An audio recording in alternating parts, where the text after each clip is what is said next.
恭喜发财! Welcome to another video.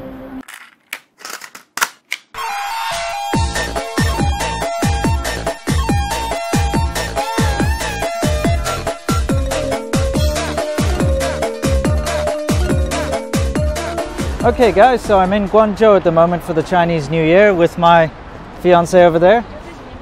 Now the reason I'm here is it's no secret that Guangzhou is not one of my favorite cities here in China. I've made videos about it before and I've always had a bad experience here. So I decided I'd try and change my impression of Guangzhou by asking my fiance to show me around to all the nicest areas in the city, since she has family here. So right now we're in Tianhe, which, as I've been here before, it's the sort of glitzy, clean, modern part of the city.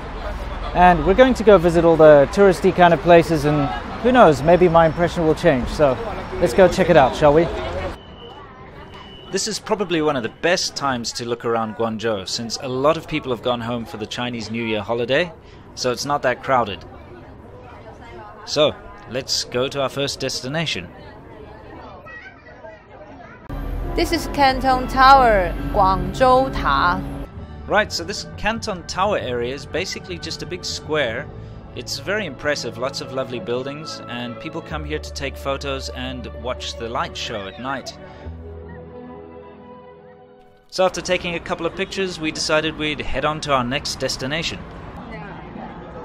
This is the flower market, 花市. So, flower markets are a huge part of the Chinese New Year Spring Festival. You can find a flower market in just about every city around China, and I tell you, it is an incredibly interesting place to go. Very, very chaotic, and full of all sorts of weird and wonderful plants that you've probably never seen in your life, such as these sort of gold flowers that are supposed to represent gold and wealth. So, people basically come here to buy flowers to put into their house, which are supposed to bring certain things, luck, money, health, etc., etc. And it usually has something to do with the way the name of the plant sounds. Of course, you can buy street food, you can also even buy small pets like hamsters, etc. here. It's just a big festival sort of an atmosphere, and you can really get lost in the crowds, so it's worth checking out, doesn't matter what city you're in during the Chinese New Year festival. Okay, so after wading through the crowds for about an hour, I decided it was a bit much being pushed and shoved, and so we decided that we'd head on back to the hotel and continue our exploration the next day.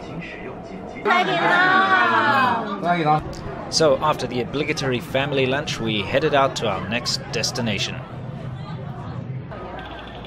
This is Lychee Bay, Lizhi Wanchong. Well, this place is fairly nice. It's basically an old part of the city, I think the oldest part of the city perhaps, which they've gone and gentrified and tried to make it look all nice.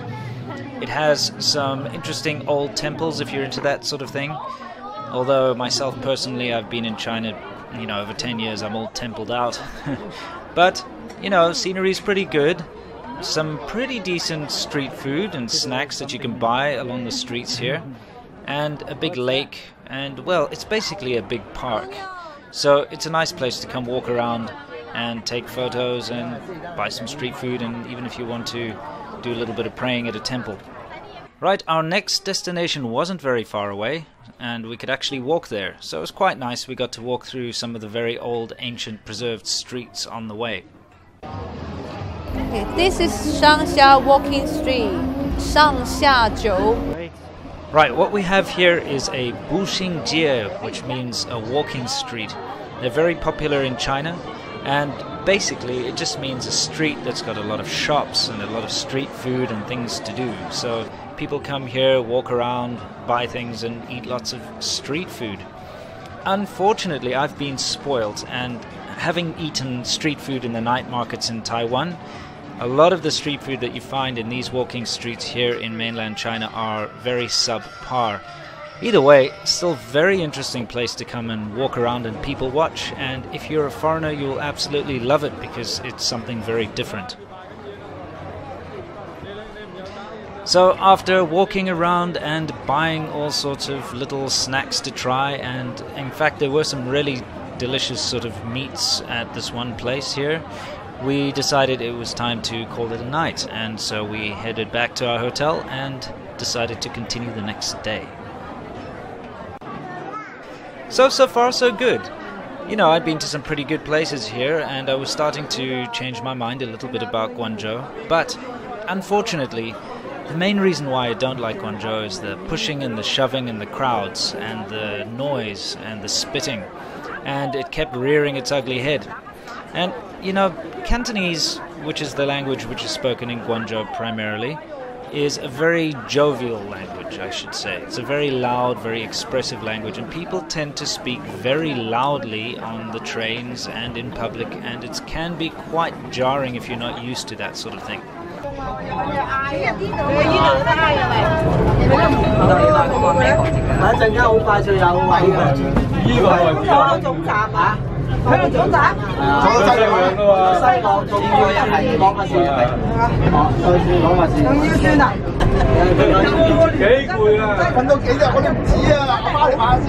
So after a noisy ride on the subway, we arrived at our final destination. And this is Beijing Road, or Beijing Walking Street. So here we are on Beijing Walking Street. It's quite popular here in Guangzhou. It's like a place where you can go shopping and look around.